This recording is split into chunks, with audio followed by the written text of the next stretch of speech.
আসসালামু আলাইকুম সুপ্রিয় শিক্ষার্থীবৃন্দ। এই করোনা মুহূর্তে আশা করি সকলেই সুস্থ আছো। আমরা সরকারি হরঙ্গা কলেজের সম্মানিত অধ্যক্ষ এবং উপাধ্যক্ষের নির্দেশে অনলাইন ক্লাস কার্যক্রম শুরু করেছি। আজ একাদশ শ্রেণীর পদার্থের গাঠনিক ধর্মের উপরে আমরা আলোচনা করব। আমি মোহাম্মদ আনোয়ার হোসেন ঢালী, সহকারী অধ্যাপক পদার্থবিজ্ঞান বিভাগ, সরকারি হরঙ্গা কলেজ, মুন্সিগঞ্জ। তোমরা একাদশ দ্বাদশ শ্রেণীতে সপ্তম অধ্যায়তে প্রথম পত্রের পদার্থের গাঠনিক ধর্মতে পড়ো। পদার্থের গাঠনিক ধর্মতে আমরা মূলত পদার্থকে দুই ভাগে ভাগ করি। একটি হচ্ছে সলিড বডি, অপরটি হচ্ছে ফ্লুইড। সলিড বডির একটা বৈশিষ্ট্য তোমাদের সিলেবাসে আলোচিত হয়েছে, যেটা হচ্ছে ইলাস্টিসিটি বা স্থিতিস্থাপকতা।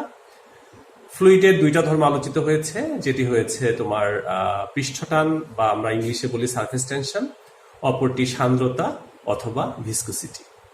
আজ মূলত আমরা সলিড বডির প্রপার্টিজ নিয়ে আলোচনা করব। স্থিতিস্থাপকতা তোমরা জানো অলরেডি যে স্থিতিস্থাপকতা সলিড বডির যেহেতু বৈশিষ্ট্য, আজ আমরা পীড়ন, বিকৃতি, স্থিতিস্থাপক গুণাঙ্ক এবং পয়স অনুপাত কি এইসব বিষয়গুলো মূলত আলোচনা করব। স্থিতিস্থাপকতা ধর্মের উপরে ভিত্তি করে আমরা মূলত পদার্থকে দুই ভাগে ভাগ করি। একটা হচ্ছে ইলাস্টিক বডি, একটা হচ্ছে তোমার ইলাস্টিক বডি, আর একটা হচ্ছে প্লাস্টিক বডি। এর মানেটা কি? ইলাস্টিক বডি হচ্ছে ওই ধরনের বডি যার উপরে ফোর্স অ্যাপ্লাই করার পর ও শেপটা চেঞ্জ হবে। যখন আমরা ফোর্সকে রিমুভ করব তখন ও রিগেইন করবে, সেই বডি হচ্ছে ইলাস্টিক বডি। কিন্তু কোনো বডির উপর যদি ফোর্স অ্যাপ্লাই করা হয়, ও শেপ চেঞ্জ হলো, ফোর্সকে রিমুভ করব বাট ও রিগেইন করলো না, সেই টাইপের বস্তুকে আমরা প্লাস্টিক বডি বলতে পারি। তো তোমরা শিক্ষার্থীবৃন্দ অবশ্যই বুঝতে পারছো, এই ক্যারেক্টারিস্টিকের উপর ডিপেন্ড করে আমরা প্রতিটা পদার্থকে সিলেক্ট করতে পারি কোনটা প্লাস্টিক কোনটা ইলাস্টিক। এখন পীড়ন তোমরা এসএসসি লেভেলে শিখেছো। এটা পীড়ন, বিকৃতি। বিকৃতি মূলত কি? কোনো পদার্থের উপরে একটা বল প্রয়োগ করলে ওর যে শেপের পরিবর্তনটা হবে। পীড়ন হচ্ছে, এটা তোমরা 9-10-এ পড়েছ যে পীড়ন হচ্ছে এক ধরনের চাপ। তো শিক্ষার্থীবৃন্দ, আমরা যদি সূক্ষ্মার্থে পার্থক্যটা দেখি, চাপটা হচ্ছে একটা এক্সটার্নাল ফোর্স, যেটাকে আমরা প্রযুক্ত বল বলি। আর পীড়নের ক্ষেত্রে যে বলটা, সেই বলটা মূলত বাধা দানকারী বল। যদি আমরা ইকুয়েশন সেম লিখি, পীড়নকে আমরা ইংরেজিতে বলি স্ট্রেস। পীড়ন হচ্ছে স্ট্রেস, যেটাকে এস দ্বারা প্রকাশ করি, এটা আমরা লিখি F/A। যদি আমরা চাপের ক্ষেত্রে একই ইকুয়েশন লিখি এবং এই পীড়নের একক মাত্রার সমীকরণ তোমাদের পরীক্ষাতে আসে, আমরা যদি এমকেস পদ্ধতিতে এটা একক দেখি, এটা হচ্ছে নিউটন মিটার স্কোয়ার, তাহলে আমরা লিখি নিউটন পার মিটার স্কোয়ার। তো তোমাদের সংক্ষিপ্ত এমসিকিউতে অনেক সময় এটা মাত্রা সমীকরণ আসে। তো মাত্রা সমীকরণ তোমরা অবশ্যই পারো, তারপর আমি একটু দেখিয়ে দিচ্ছি। এটা হচ্ছে এল স্কোয়ার, তাহলে আমরা লিখতে পারি ml ইনভার্স 1 t ইনভার্স 2। এটা হচ্ছে তোমাদের স্ট্রেস বা পীড়নের মাত্রা সমীকরণ। এবং তোমরা জানো বিকৃতির কোনো মাত্রা সমীকরণ নেই, কারণ এটা চেঞ্জিং লেন্থ বা চেঞ্জিং শেপ আর হচ্ছে অরিজিনাল শেপের যেটা অনুপাত, সেটাই মূলত বিকৃতি। এই পীড়ন আর বিকৃতি এই দুইটার মধ্যে একটা রিলেশন আছে, এবং তোমরা এই রিলেশনটা 9-10-এ পড়েছিলে। সেখানে রিলেশনটা যে দেখিয়েছিলেন, ওনার নাম ছিল রবার্ট হুক, এবং উনি যে সূত্রটা দিয়েছিলেন সেটা ছিল পীড়ন ইজ প্রপোর্শনাল বিকৃতি। পীড়ন হচ্ছে বিকৃতি সমানুপাতিক, এবং এটাকে আমরা বলি হুকস ল। পীড়ন বিকৃতি যদি সমানুপাতিক হয়, এটা যদি আমরা একটু এক্সপ্লেন করি, পীড়ন ইজ ইকুয়াল, এটা একটা কনস্ট্যান্ট হবে, এর সাথে বিকৃতি। আর ধ্রুবক যদি আমি বাম পাশে নিয়ে আসি, উপরে হচ্ছে পীড়ন, নিচে হচ্ছে বিকৃতি। তো শিক্ষার্থীবৃন্দ, তোমরা জানো যে তোমাদের সৃজনশীলে ক নাম্বার যেটা জ্ঞানমূলক প্রশ্নে, সেখানে হয়তো বা তোমার সংজ্ঞা থাকবে পীড়ন কাকে বলে বা বিকৃতি কাকে বলে, বা হুকের সূত্র বিবৃতি করো। যখন হুকের সূত্র বিবৃতি করার কথা বলবে, তোমরা অবশ্যই বলবা স্থিতিস্থাপক সীমার মধ্যে। এই শব্দটা অবশ্যই উল্লেখ করবা, স্থিতিস্থাপক সীমার মধ্যেই কেবল হুকের সূত্রটা প্রযোজ্য। তো কি দাঁড়াবে সংজ্ঞাটা বা স্টেটমেন্ট বা বিবৃতি? স্থিতিস্থাপক সীমার মধ্যে পীড়ন বিকৃতি সমানুপাতিক।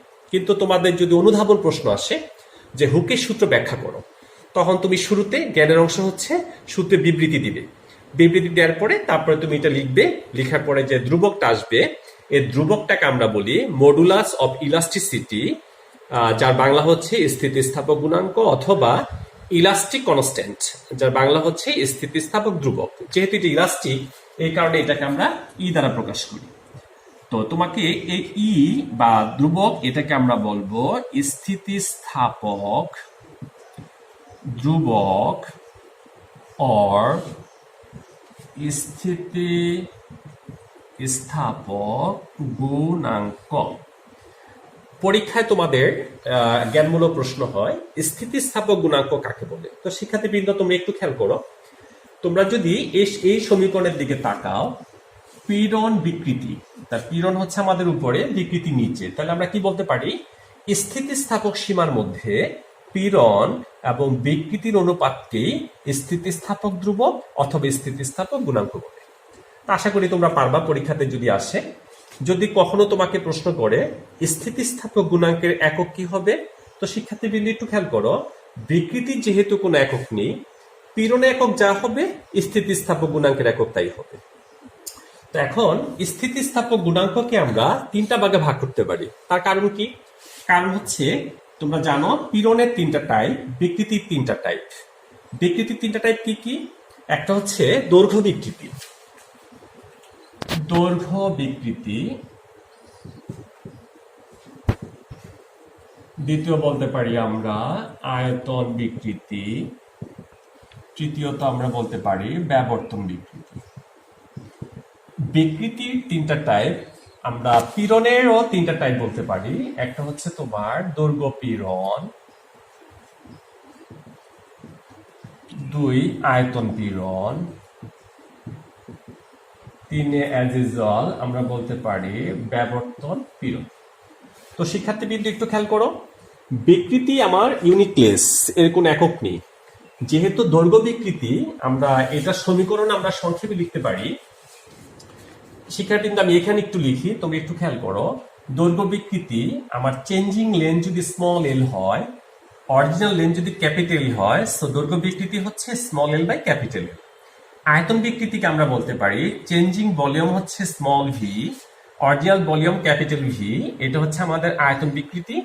আর ব্যাবর্তন বিকৃতিকে আমরা সরাসরি জাস্ট থিটা দিয়ে প্রকাশ করি। কিন্তু এখানে দেখো পীড়ন, এই সব পীড়নের ক্ষেত্রে আমরা লিখি এফ বাই। তো শিক্ষার্থীবৃন্দ একটু খেয়াল করবে, তোমাদের যেহেতু সৃজনশীল সিলেবাস, তোমাদের একেবারে ডিপ জানতে হবে, রুট জানতে হবে। যদি তুমি ডিটেল না জানো তাহলে হয়তো পরীক্ষায় তুমি প্রশ্ন ধরতে পারবে না। তো আমরা বিকৃতির তিনটা টাইপ শিখলাম, পীড়নের তিনটা টাইপ। তো এখন স্থিতিস্থাপক গুণাঙ্ক আমাদের তিন প্রকার হবে। যেহেতু দৈর্ঘ্য বিকৃতি, দৈর্ঘ্য পীড়ন, সো এই দুইটা অনুপাতই আমরা বলতে পারি দৈর্ঘ্য গুণাঙ্ক। তাহলে আমরা এক নাম্বার লিখতে পারি দৈর্ঘ্য গুণাঙ্ক। তাহলে দৈর্ঘ্য গুণাঙ্ক কি হবে? উপরে হবে দৈর্ঘ্য পীড়ন, নিচে আমরা লিখব দৈর্ঘ্য বিকৃতি। তাহলে সংজ্ঞাটা আমরা এখান থেকে দিতে পারি কিভাবে? স্থিতিস্থাপক সীমার মধ্যে দৈর্ঘ্য পীড়ন এবং দৈর্ঘ্য বিকৃতি অনুপাতকে দৈর্ঘ্য গুণাঙ্ক বলে। এবং শিক্ষার্থীবৃন্দ একটু খেয়াল করবা, এই দৈর্ঘ্য গুণাঙ্ক বিষয়ে যে লিখেছেন উনি ছিলেন ইয়ং। ওনার নাম অনুযায়ী এটাকে বলা হয় ইয়ং মডুলাস, এটাকে আমরা ইয়ংস মডুলাস, অথবা এটাকে আমরা লিখি ইয়ং এর গুণাঙ্ক। এটাকে আমরা সাধারণত ওয়াই দ্বারা প্রকাশ করি। তো এটা যদি ওয়াই হয়, আমরা দৈর্ঘ্য পীড়ন এটাকে লিখতে পারি এফ বাই এ, দৈর্ঘ্য বিকৃতি স্মল এল ডিভাইড ক্যাপিটাল এল। তাহলে সমীকরণটা কি হলো? এফ এল এ স্মল এল। তোমাদের পরীক্ষাতে এটার উপরে অনেক প্রয়োগ আছে, তোমরা এটা অবশ্যই মুখস্থ রাখবা সমীকরণটা, এবং এর উপরে প্রয়োগগুলো প্র্যাকটিস করবা। এবং এটাকে একটু মডিফাই করে আমরা লিখতে পারি এফ এর পরিবর্তে হচ্ছে এমজিএল, এর পরিবর্তে এটা হচ্ছে তারের প্রস্থচ্ছেদের ক্ষেত্রফল, আমরা লিখতে পারি পাই আর স্কয়ার স্মল এল। সো এটা তোমার একটু মনে রাখতে হবে। তাহলে আমাদের কোন তারের উপাদানের ইয়ং এর গুণাঙ্ক যদি বের করতে বলে, আমরা ওয়াই সমান এই সমীকরণটা ব্যবহার করতে পারি, অথবা এই সমীকরণ ব্যবহার করতে পারি। এবং শিক্ষার্থীবৃন্দ তোমরা খেয়াল করবা এই টপিকটা খুব ইম্পর্টেন্ট। এই ইয়ং এর গুণাঙ্কের উপরে তোমাদের সৃজনশীল অনেক স্কিম হয়, যে উদ্দীপক গুলা হয়, এখানে ইয়ং এর গুণাঙ্ক বের করতে বলে। এবং তোমরা অবশ্যই মনে রাখবা ইয়ং এর গুণাঙ্ক তারের উপাদানের ধর্ম। উপাদান পরিবর্তন হলে ইয়ং এর গুণাঙ্কের মান পরিবর্তন হবে। একই উপাদানের যে কোনো পদার্থ ছোট হোক বড় হোক, তার ইয়ং এর গুণাঙ্কের মানে কোনো পরিবর্তন ঘটবে না। এই হলো আমাদের ইয়ং এর গুণাঙ্ক। এরপর আমরা নেক্সট যেটা দেখবো সেটা হচ্ছে তোমার আয়তন গুণাঙ্ক, যাকে আমরা ইংলিশে বলি বাক মডুলাস। তাহলে আয়তন গুণাঙ্ক, আয়তন গুণাঙ্ককে আমরা বি দ্বারা প্রকাশ করি। আয়তন গুণাঙ্কে আমরা কি লিখবো? উপরে হচ্ছে আয়তন বিকৃতি, আয়তন বিকৃতি, সরি উপরে আয়তন পীড়ন হবে, যেহেতু আমাদের গুণাঙ্কতে উপরে পীড়ন, আয়তন পীড়ন ডিভাইড হচ্ছে আয়তন বিকৃতি। তো তোমরা শিক্ষার্থীবৃন্দ একটু আগে দেখেছো যে আমরা পীড়নের সব ইকুয়েশন আমাদের সেম ছিল, এফ বাই এ, আয়তন বিকৃতি এটা আমাদের চেঞ্জিং ভলিউম ডিভাইড হচ্ছে অরিজিনাল। তাহলে আমরা লিখতে পারি F V a small V. এবং এটার উপরে তোমাদের অনেক প্রবলেমস, তোমাদের যে প্রয়োগ অংশ সেই প্রয়োগ এটার উপরে প্রশ্ন হয়। ইভেন তুমি এখান থেকে একটু মডিফাই করে লিখতে পারো। আমরা এফ বাই এ কে প্রেসার পি বলি, সো আমরা চাইলে এটাকে পি ভি ডিভাইড হলে স্মল ভি আমরা এইভাবে লিখতে পারি। এখান থেকে তুমি উদ্দীপক পেতে পারো এবং এর উপরে তোমাদের অসংখ্য প্রয়োগ আছে বইতে, সেগুলো তোমরা অবশ্যই প্র্যাকটিস করবা। এরপরে আমাদের যে বিষয়টা ছিল 3 নাম্বার আমরা যেটা পড়েছিলাম সেটা হচ্ছে তোমার দৃঢ়তার গুণাঙ্ক। স্থিতিস্থাপক গুণাঙ্ক 3 প্রকার ছিল। 3 নাম্বারটা ছিল আমাদের দৃঢ়তার গুণাঙ্ক। তো তোমরা শিক্ষার্থীবৃন্দ দেখলা যে আমাদের বিকৃতি বা পীড়ন দুইটা চলে গেল, দৈর্ঘ্য আর হচ্ছে আয়তন। আমাদের থেকে গেল ব্যবর্তন, এবং ব্যবর্তনের কয়েকটা নাম তোমাদের বইতে আছে। এটাকে মোচড় বলা হয় অনেক সময়, টুইস্ট করা যেটা। তো দৃঢ়তার গুণাঙ্ক এটাকে আমরা ইটা অর ছোট হাতের এন দ্বারা প্রকাশ করব। তাহলে উপরে হচ্ছে তোমার কি পীড়ন এফ বাই এ, আর এখানে যে বিকৃতিটা হবে সেই বিকৃতিকে আমরা যদি সরাসরি থিটা বলি তাহলে আমরা লিখতে পারি এফ এ থিটা, এবং এটার উপরে তোমাদের প্রয়োগ হয়। তো শিক্ষার্থীবৃন্দ তোমরা দেখতে পেলে যে স্থিতিস্থাপক গুণাঙ্ক মূলত 3 প্রকার ছিল, ইয়ং এর গুণাঙ্ক, আয়ত গুণাঙ্ক, আর একটা হচ্ছে দৃঢ়তা গুণাঙ্ক। তো আমরা এই 3টা টপিকের মধ্যে প্রথম যে ইয়ং এর গুণাঙ্কটা এটাকে বেশি প্রায়োরিটি দিব, যেহেতু বিগত সালগুলাতে বোর্ডের কোশ্চেন ছিল এটার উপরে। আমরা এগুলো অবশ্যই খেয়াল করব। এবং তোমাদের তার সাথে আরেকটা ছোট সংজ্ঞার কথা বলে রাখি, আমরা যে আয়তন গুণাঙ্ক পড়লাম, আয়তন গুণাঙ্ককে আমরা বি দ্বারা প্রকাশ করেছিলাম। এর যে বিপরীত রাশি এটাকে বলে সংনমতা। এটা একটু মনে রাখবা, বা কম্প্রেসিবিলিটি। সংনমতা কাকে বলে এটা অনেক সময় তোমাদের সংজ্ঞা আসে। তুমি সংজ্ঞা কি লিখতে পারো যে আয়তন গুণাঙ্কের বিপরীত রাশিকে সংনমতা বলে। এবং তোমরা জানো যেহেতু আয়তন গুণাঙ্কের বিপরীত রাশি সংনমতা, যে কারণে আমরা অনেক সময় আয়তন গুণাঙ্ককে অসংনমতা বলি। তো শিক্ষার্থীবৃন্দ তোমরা অবশ্যই বুঝতে পারছো এটা। আমাদের আরেকটা জিনিস রয়ে গেল, সেটা হচ্ছে পয়সনের অনুপাত। পয়সনের অনুপাত,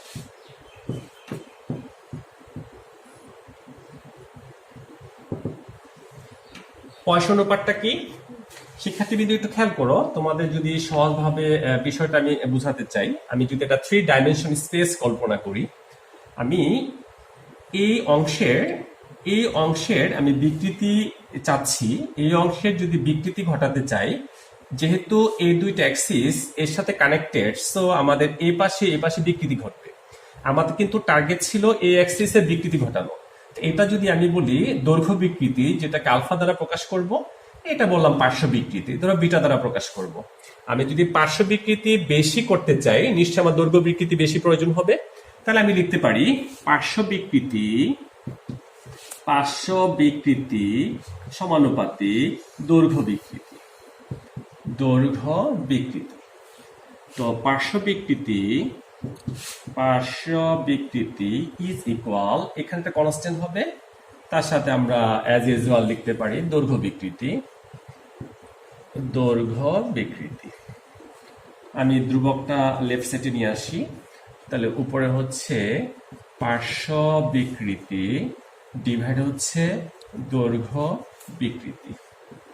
এই যে ধ্রুব রাশি, এই ধ্রুবটাই হচ্ছে পয়সন অনুপাত, যেটাকে আমরা সিগমা দ্বারা প্রকাশ করি। তো শিক্ষার্থীবৃন্দ, তোমার যদি পয়সা অনুপাতের সংজ্ঞা পরীক্ষাতে আসে, জ্ঞানমূলক প্রশ্ন যে পয়সা অনুপাত কাকে বলে, তুমি এই সমীকরণ থেকে সরাসরি সংজ্ঞা দিতে পারো। বলবা স্থিতিস্থাপক সীমার মধ্যে পার্শ্ব বিকৃতি এবং দৈর্ঘ্য বিকৃতি অনুপাতকে পয়সা অনুপাত বলে। এবং যেহেতু সৃজনশীল, তোমাদের অনেক বেশি জানতে হবে এবং তোমরা দেখে থাকবে সমীকরণ থেকে পয়সা অনুপাতে কোনো একক নেই। এবং এটা অনেক সময় প্রশ্ন হয়, পয়সা অনুপাতে একক থাকে না কেন? তখন তুমি এটা সংজ্ঞা দিবা জ্ঞানমূলক হিসাবে, তারপরে বলতে পারো যেহেতু বিকৃতি কোনো একক নেই, এই কারণে পয়সা অনুপাতের কোনো একক নেই। এবং শিক্ষার্থীবৃন্দ, আরেকটা তথ্য তোমরা মনে রাখবা, এই পয়সা অনুপাত যে সিগমা, তার একটা লিমিট আছে, তার একটা মান আছে, সীমাটা হচ্ছে -1 থেকে 0.5। এটা একটু তুই মনে রাখবা। এটা নিয়ে অনেক সময় এমসিকিউ কোশ্চেন হয় যে পয়সা অনুপাতের মান কত, তুমি তখন আনসার করবা -1 থেকে 0.5।